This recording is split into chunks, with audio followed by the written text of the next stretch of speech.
तिथले जे राजा होते त्यांनी सांगितलं की we are interested in this. तर बौद्ध धर्म कोणी स्वीकार केला, कोणी हिंदू धर्म स्वीकार केला.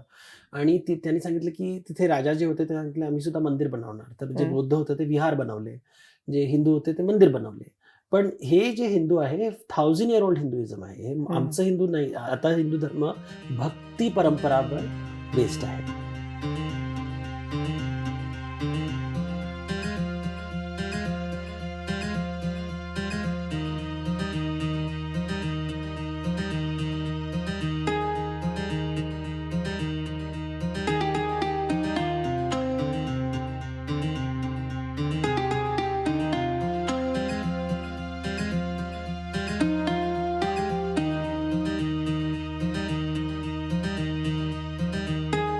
अनेक देवांचे अनेक अवतार आहेत आपण असं नेहमी म्हणतो.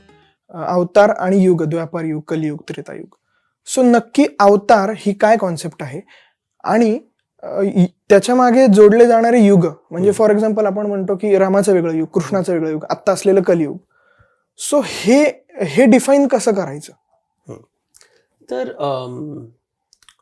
अवतार शब्द अवतरण तो येतो. अवतरण म्हणजे खाली येणे. ओके. वरून खाली येणे. So coming down is called अवतरण.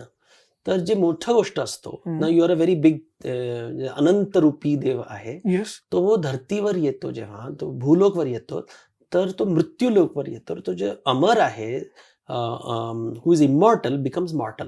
म्हणजे खाली आले and from immortal they became मॉर्टल. म्हणजे मॅथमॅटिक्स मध्ये कसं असतं सुपरसेट असतं आणि मग यू बिकम अ सबसेट. तर अवतरण इज सबसेट. तर Vishnu is superset and Ram is subset, Krishna is subset, Parshuram is subset. पण डिपेंडिंग ऑन सिच्युएशन वेगवेगळ्या सबसेट असतात. तर द्वापर युग मध्ये कृष्ण सबसेट आला, कलियुग मध्ये कल्की येणार. असं हे सबसेट्स आहेत of a infinite superset. Okay. तर दॅट इज अ मिनिंग. आणि अवतार शब्द फक्त विष्णूला हे अप्लाय होतो, शिवाला अप्लाय होत नाही आणि देवीला अप्लाय होत नाही. पण आजकाल सगळीकडे आम्ही असं यूज करतो. पण basically it means superset subset. So Vishnu Narayan is superset and Krishna, Ram, Parshuram, these are all subsets. Okay. पूर्वी शैव, वैष्णव ह्या दोन कॉन्सेप्ट होत्या की विष्णूचे भक्त, शिवाचे भक्त. आणि आता खरं तर त्या दोन्ही गोष्टी कंबाईन झाल्यात. सो जर पूर्वी त्या वेगळ्या होत्या तर आता एकाच हिंदू धर्मामध्ये त्या दोन्ही गोष्टी कंबाईन झाल्या, हे असं का बरं? मग अडॅप्ट होतात सोसायटी. पूर्वी वैदिक काळमध्ये वेगवेगळ्या शाखा असतात. ऋग्वेदचे शाखा असते, ब्राह्मणांचे वेगवेगळे ग्रुप्स होते, गोत्र होते, शाखा होते. So you have different kind of communities. मग बौद्ध धर्म आला तर वैदिक culture started to go down. तर मग नवीन रूपमध्ये आला तो भक्ती रूपमध्ये आला. तर भक्ती रूपमध्ये आला तर कोणी सांगितलं म्हणजे शिवाचं भक्ती, कोणी सांगितलं विष्णूचं भक्ती. शिवा इज एक वैरागी आहे आणि विष्णू हा गृहस्थी आहे. तर दोन वेगवेगळ्या कॉन्सेप्ट आले. मग हळूहळू बौद्ध धर्म गेला आणि फक्त हे दोन धर्म आले. They started first fighting and then joining. तर कॉम्पिटिशन होता, कोलॅबोरेशन होता. आणि सांगितलं हळूहळू सांगितलं नाही सगळे देव एकसारखा आहेत. तर दत्तात्रेयचं कोणी पूजा केलं की नाही मला विष्णू सुद्धा दिसतो त्याच्यामध्ये, शिव सुद्धा दिसतो आणि ब्रह्मा सुद्धा दिसतो. सो कॉन्सॉलिडेशन झाला. जसं कंपनीचं मर्जर होतं आणि डिमर्जर होतं तसंच you know things break and they come together. तर ते हिंदू धर्म बिकेम विष्णू अँड शिव. तर आता ते जॉईन झाले, पुन्हा तुटणार, पुन्हा जॉईन होणार. This is the way nature always happens. जसं प्रॉपर्टी असतो लोकांच्या घरी, तो property breaks and then somebody consolidates the property. So this is a normal part of life. Sir थोडंसं पर्सनल आहे. तुमच्या व्हॉट्सअप स्टेटसवर text is always better than call हे असं लिहिलं. तर मला ते फार इंटरेस्टिंग वाटलं की मी ह्याच्या मागे तुमचा काय थॉट आहे. किंवा तुम्ही बऱ्याच वेळा असं म्हणतात की टेक्स्ट प्लीज टेक्स्ट. तर मला असं जाणवलं की तुम्ही टेक्स्ट मध्ये जास्त संवाद साधता लोकांसोबत. तर कॉल मध्ये लोकांना कळत नाही की कोणी बिझी असेल, बोलायचं नसेल. करेक्ट. तर हे basically it means please consider that everybody is not free Wien you think they are free. Text मध्ये ऍटलीस्ट तुला जेव्हा मी फ्री असेल तेव्हा मी तुला कॉल करेल, पण कॉल मध्ये कळत नाही. सर इंडोनेशियामध्ये अंकुरवट नावाचं मंदिर आहे. हम्म. सो ते जेव्हा सापडलं तेव्हा ते असं सांगण्यात आलं की ते हिंदूंचं आतापर्यंतचं सर्वात मोठं मंदिर आहे. हम्म. ही खरं तर हिंदूंसाठी खूप एक मोठी गोष्ट होती की अरे एवढ्या लांब आपलं एक मंदिर सापडलं आणि मोठं. तर ह्याच्या मागची काय कथा आहे, ह्याच्या मागची काय गोष्ट आहे? तर अबाउट 2000 वर्षाआधी इंडिया चं जे बिझनेस होता, we to do business with east and west. तर ईस्टमध्ये we to go to Suvarnabhumi, म्हणजे साऊथ ईस्ट एशिया म्हणतात त्याला, सुवर्णभूमी म्हणतात. आणि शिपिंग होतं. So there to be ships going. तर शिप ट्रेड, मरीन ट्रेड याला म्हणतात. ओके. आणि तिथे व्यापार होता, कपडेचा व्यापार, स्पायसेसचे व्यापार, गोल्डचा व्यापार. आणि व्यापार बरोबर संस्कृतीचा सुद्धा जातो. तर बौद्ध भिक्षू गेले तिथे, ब्राह्मण गेले तिथे, तंत्रविद्या गेली तिथे. आणि तिथे त्यांनी तिथले जे राजा होते त्यांनी सांगितलं की we are interested in this. तर बौद्ध धर्म कोणी स्वीकार केला, कोणी हिंदू धर्म स्वीकार केला. आणि त्यांनी सांगितलं की तिथे राजा जे होते ते सांगितले आम्ही सुद्धा मंदिर बनवणार. तर जे बौद्ध होते ते विहार बनवले, जे हिंदू होते ते मंदिर बनवले. पण हे जे हिंदू आहे हे 1000 year old हिंदुइझम आहे. हे आमचं हिंदू नाही. आता हिंदू धर्म भक्ती परंपरावर बेस्ड आहे. पण जर तुम्ही अंकोरवाटला गेला ते भक्ती दिसणार नाही तुम्हाला. ओके. मुळीच दिसणार नाही. ते तंत्र परंपरावर आहे. तंत्र परंपराचं मंदिर जे असतात ते सर्क्युलर असतात. त्याचं रूफ नसतो. तर ते अंकोरवाटचं डिझाईन जर बघितलं तर तिथे असं नाही की महामंडप, मंडप, गर्भगृह असं काही नाही. It is circular in shape. It is you can enter from all the 4 directions. Central आहे. तर हे तंत्र विद्यामध्ये असं मंदिर इंडियामध्ये सुद्धा आहेत. योगिनी मंदिर जे आहेत, 64 योगिनी मंदिर जे असतात ते सगळं गोल असतात, त्याचं रूफ नसतो. तर this is what you see in Angkor Wat. पण देन वन डे त्यांनी सांगितलं, ब्राह्मणांनी सांगितलं की ट्रॅव्हलिंग अराउंड द सी तुमचं जात जाणार.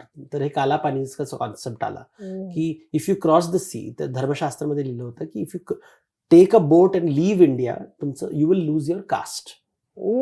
तर म्हणून इंडियन स्टॉप ट्रॅव्हलिंग. तर हे कालापानीचं कॉन्सेप्ट खूप स्ट्रॉंग आहे की तुमचं जे जात आहे, तुमचं जे कास्ट आहे, it will go away if you take a boat ride. तर इवन राजा राममोहन रॉय जेव्हा त्यांनी बोट राईड घेऊन लंडन गेले तर त्यांना जे जातीचे लोकांनी त्यांनी सांगितलं, त्यांना बहिष्कार केला त्यांनी. तर राजा राममोहन रॉयला हे खूप प्रॉब्लेम होत आहे. ते इंडियामध्ये सुद्धा world until 100 years ago you could not take Indians out of the country. They would not go because they would lose your caste. आता सुद्धा तिरुपती देवस्थानमचे जे ब्राह्मण असतात ते will not go out of the country. कारण जर तुम्ही गेले तर तुम्हाला पुन्हा मंदिरामध्ये प्रवेश नाही, की प्रवेश असेल पण तुला पदवी भेटणार. You will not be the priest again. तर तू पूजा करू शकत नाही, पंडित नाही होणार तिथे. तर that is these are rules. तर हे जे कट्टरपंथी असतात तर त्याच्यामुळे हिंदू धर्म स्टॉप ट्रॅव्हलिंग. तर बौद्ध धर्म केप्ट ट्रॅव्हलिंग बट हिंदू धर्म डिडंट ट्रॅव्हल. कारण बौद्ध धर्मामध्ये हे प्रॉब्लेम नव्हता. सो हिंदू धर्म, त्याच्यामुळे Hindu stop travelling outside India and they started outsourcing business to Arabs. तर जे अरब कम्युनिटी होते आणि मग अरबला युरोपियन्स डिफिटेड, तर मग त्याच्यामुळे पोर्तुगीज इंडियामध्ये आले. पण जर तुम्ही शिपिंग बघितलं तर normally upper caste will not travel, it will always be lower caste.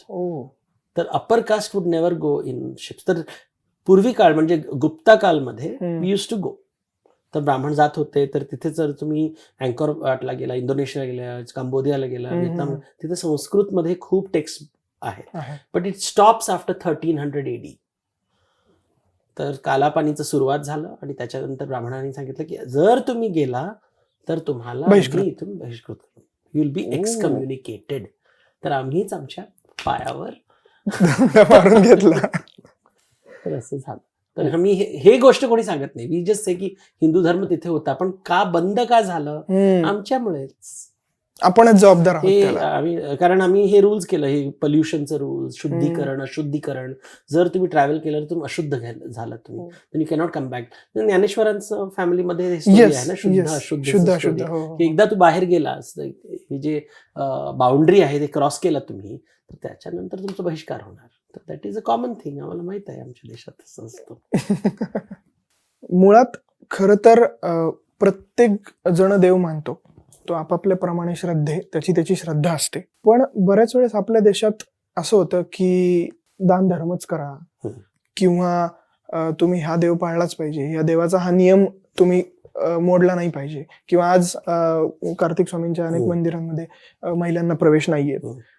तर खरं तर हे जे नियम आहेत सगळे देवाबाबतचे, हे नियम म्हणजे कशा स्वरूपात बनले होते, आणि आता त्या नियमांचं एक्झिस्टन्स जो आहे तो खरंच आपल्याला फायद्याचा आहे का, किंवा काय नक्की त्याच्या मागे काय गोष्टी आहेत? हा विश्वासशास्त्र आहे, वैज्ञान शास्त्र नाहीये. तर लोकांचा विश्वास असतो. आता महाराष्ट्रामध्ये कार्तिक स्वामीच्या मंदिरात महिलांचा प्रवेश नाही, पण मी साऊथ इंडियामध्ये गेलं की तामिळनाडूमध्ये गेलं तर कार्तिक स्वामीच्या मंदिरात everybody goes, women also go. आणि इथे कार्तिक स्वामी ब्रह्मचारी आहे, पण तामिळनाडूमध्ये त्यांचे 2 पत्नी आहेत, वल्ली आणि सेना. तर तिथलं कार्तिक स्वामी आणि इथलं कार्तिक स्वामीमध्ये खूप फरक आहे. इथले नियम वेगळे आहेत, तिथले नियम वेगळे आहेत. तर कल्चर वेगवेगळा असतो. तर इथे हे विश्वास आहे, तिथे ते विश्वास आहे. तर आता एक्झॅक्ट करेक्ट कोण, कारण दोन्हीही सायंटिफिक नाही, दोन्ही विश्वासाच आहेत. आणि हे विश्वास बदलतो. एक at one time women were not allowed, आता विमेन आर अलाउड. तर हे विश्वासवर आहे. जेव्हा विश्वास नसेल तर मंदिर सुद्धा बंद होणार. अच्छा सर, मगाशी माझा एक प्रश्न विचारायचा राहिला.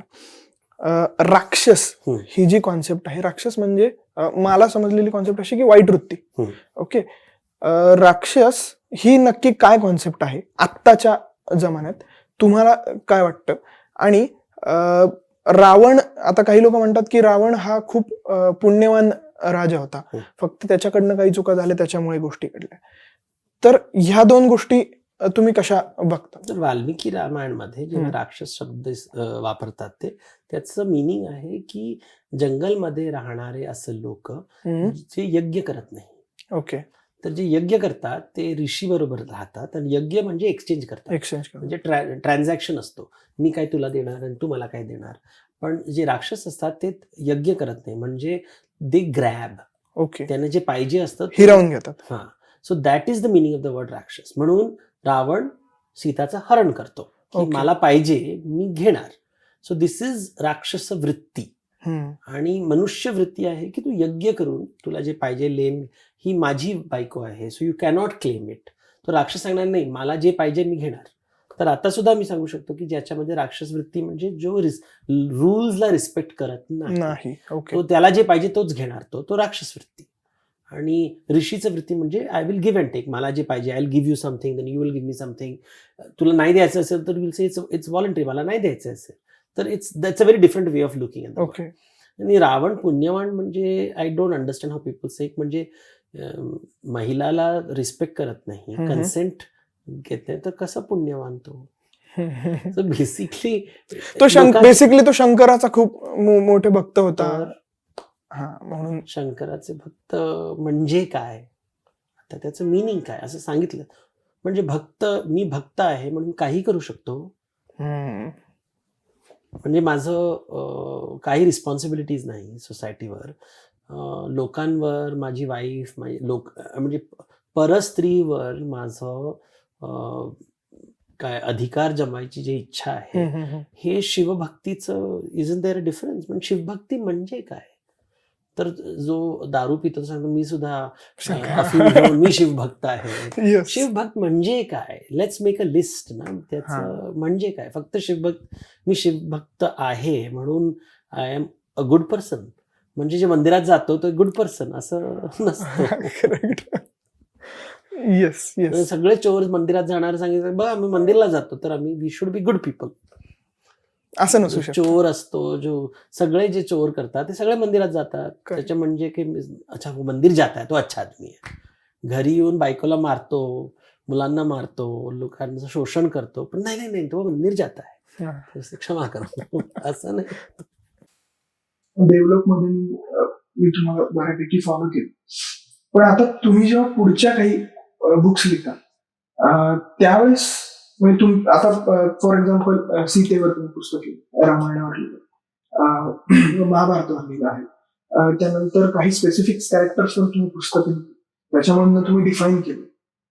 तर हे जे कॅरेक्टर आहेत हे रामायणामध्ये टोटल असे किती कॅरेक्टर्स होते? आणि मुळात मला एक असं विचारायचं होतं की रामायण असं किंवा महाभारत, आता फॉर एक्झाम्पल गीता ही फक्त कृष्णाने अर्जुनाला सांगितली, आणि त्यावेळेस असं म्हणतात की बाकी त्यावेळेस सगळे स्तब्ध होते आणि कृष्णाने अर्जुनाला सांगितले. मग ती गीता इतरांना कशी कळली, पहिला मुद्दा हा. आणि रामायण आणि महाभारतामध्ये अशा काय गोष्टी आहेत, म्हणजे ते पूर्ण डिफरंटच आहेत, पण अशा काय गोष्टी आहेत की ज्या आपल्यापर्यंत वेगवेगळ्या अर्थाने पोहोचल्या. तर फर्स्ट क्वेश्चन आहे की संजयनी ऐकलं होतं ना, तर आम्हाला महाभारत रामायण येतो की जर तुम्ही महाभारत पुस्तक तुम्ही बघितलं तर तिथे संजय नाही, बिगिनिंग इज सौती स्टोरी सांगतो शौनकला, आणि सौती सांगतो की मी हे ऐकलं आहे व्यासचे जे स्टुडंट्स होते वैशंपायन, त्याचं मी ऐकलंय. तर I have heard it from Vyas, from Vaishampayan. Vaishampayan सांगतो की I heard it from Vyas. Vyas सांगतो की I heard it from Sanjay. Sanjay heard it from Krishna. तर असं ट्रान्समिशन होऊन आमच्याकडे आलं आहे. तरी मौखिक परंपराचं हे विचार आहे. हे फर्स्ट क्वेश्चन. सेकंड क्वेश्चन की रामायण महाभारत दोन्ही धर्मवर विचार करतात. धर्म शब्द म्हणजे काय, त्याच्याकडे तुम्ही विष्णू पुराणमध्ये जे फर्स्ट अवतार आहे विष्णूचं, तो एक मत्स्य अवतार आहे. आणि मत्स्य अवतार मध्ये गोष्ट व्हेरी सिम्पल स्टोरी आहे की तो लहान मत्स्य असतो, स्मॉल फिश, जे मास असतो स्मॉल फिश असतो, and it is going and a big fish is going after it. म्हणजे जो स्ट्रॉंग आहे it is going to destroy the weak. आणि तो स्मॉल फिश मनूला सांगतो की तू माझं save me from the big fish. म्हणजे जो माइटी आहे प्रोटेक्ट द वीक. तर मनू सांगतो की बरं मी करतो, आणि त्याला एक कुंभामध्ये टाकून देतो. तर he protects the weak from the strong.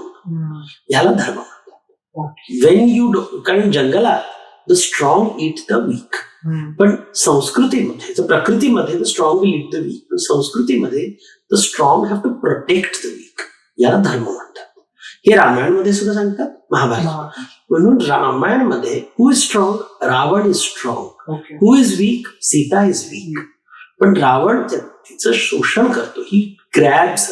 Ram is weak, तो जंगलात आहे, त्याच्याकडे काही नाही आहे, तो राक्षसांचा राजा आहे. इन्स्टेड ऑफ प्रोटेक्टिंग देम, त्याचं तो ही अब्युजेस देम. हे husband wife are alone in the jungle, त्यांच्याकडे काही नाही, त्यांच्याकडे तुम्ही त्यांचं सपोर्ट त्यांना करत नाही, तुम्ही त्यांचं ऍडव्हान्टेज घेतलं, तर हे अधर्म आहे. असंच महाभारतमध्ये होतं की कौरवांचं ते 100 ब्रदर्स, पांडवचा 5 brothers. Who should protect who? जे मोठं असतात ते टू प्रोटेक्ट. धर्मामध्ये the strong to take care of the weak, अधर्ममध्ये the strong exploit the weak. That is a simple definition. पण हे लोक विचार करत नाही. तर रामायण महाभारतात बोथ अगेन्स्ट अधर्म. म्हणजे पण एवढं असून पण सर रामायण आणि महाभारतामध्ये खूप डिफरन्सेस आहेत. म्हणजे मुळात राम एक धर्मी, एक वैष्णव, एक बाण, आणि एक्झॅक्ट कृष्ण हा पूर्ण अपोजिट आहे. कारण राम इज क्षत्रिय वंश, तो राजघराण्याचा first eldest son. Krishna is lower caste, he is gwala, आणि he is the youngest son. तर सगळ्यांचं कॉन्टेक्स्ट वेगळं असतो. There is not a same context. इथे राजघराण्याचे लोक हे युधिष्ठिर आहे, आणि त्यांचं सुद्धा situation is not who is the eldest. तर सिच्युएशन वेगळं असतं. इथे क्लॅरिटी आहे की Ram is the eldest son, त्याला तो राजा होणार. Rule is very simple. इथे युधिष्ठिर एल्डेस्ट आहे की नाही आम्हाला माहित नाही, कुणाचा हक्क आहे, कुणाचा अधिकार आहे काही माहित नाही. In a clear situation Ramayan is very clear की सगळं rules are very clear. Mahabharat में रूल्स मध्ये नाही क्लिअर. इथे धर्म कसं पाळायचं, तिथे धर्म कसं पाळायचं इज द डिफरन्स. जर तुम्ही राजा असताल तर धर्म कसं पाळायचं, जर तुम्ही सारथी आहात मग तुमचं धर्म काय असतं. तर in both situations the strong have to take care of the weak. In both situations. इथे रावण आहे, इथे दुर्योधन आहे. रावण खोटं बोलतो, दुर्योधन खोटं बोलत नाही, पण तरीही तो अधर्मी आहे. तर दे कॉन्टेक्स्ट वेगळं आहे. एक द्वापर युगमध्ये, एक त्रेतायुगमध्ये, एक राजघराण्याचा आहे, रघुकुलचा आहे, एक चंद्रवंशचा आहे, तो ग्वाला आहे, तो धाकटा भाऊ आहे. तर it is different. The situation is very different, so story is very different. Yes, okay, yes. एक शेवटचा आणि आपण संपून टाकू. खरं तर आत्ता सगळ्यांना, म्हणजे आता मी लहानपणीपासून गोष्टी ऐकत आले, माझ्या आत्या वगैरे मला सांगतात, पण आत्ताचे जे 8-10 वर्षाचे मुलं आहेत तर त्यांच्यापर्यंत ह्या गोष्टी पोहोचत नाही. तर त्यासाठी काय करायला हवं असं तुम्हाला? 30 वर्ष आधी सुद्धा पोहोचत नव्हते, तेव्हा अनंत पाईंनी अमर चित्रकथा कॉमिकचं निर्माण केलं. आता छोटा भीम कोणी केलंय, कोणी टीव्हीवर केलंय, कोणी देवलोक शो केलंय.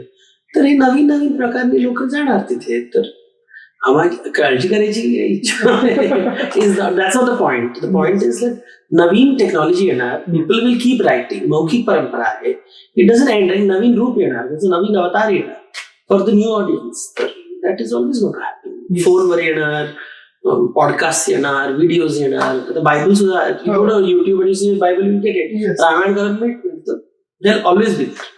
तुमचे आणखी पुढचे कुठले पुस्तक आहेत? आता मराठीमध्ये रामायण आहे, महाभारत आहे, गीता आहे, शिखंडीवर त्याचं ट्रान्सलेशन झालं आहे. मग ते 7 रहस्य पुस्तक आहेत ना इथे. मागे शिवाजी. तर हे बघा, गणेशचे चिंतन. ओके. मग book of Ram. Okay okay. Marathi translation मिथन मिथ्याचं ट्रान्सलेशन. मग शिखंडी. आणि मग हे जे 7 रहस्य, देवीचे 7 रहस्य, शिवचे 7 रहस्य, विष्णूचे 7 रहस्य. तर ऍटलीस्ट 20 पुस्तक आहे. वा. आणि ही नक्कीच आम्हाला मेजवानी मिळेल असं आम्ही मानतो. तुम्ही आम्हाला वेळ दिलात सर, त्याबद्दल खूप थँक्यू. आणि तुमच्याकडनं अशाच भन्नाट गोष्टी आम्हाला सगळ्यांना ऐकायला मिळतील, त्याबद्दल thank you so much. Thank you so much. Sir, माझा एक मित्र आहे शाळेमधला, आमिर खान पठाण म्हणून. सो त्यांनी तुमचं इलस्ट्रेशन तयार केलंय खास तुमच्यासाठी. सो होप सो तुम्हाला आवडेल. Thank you so much. येस.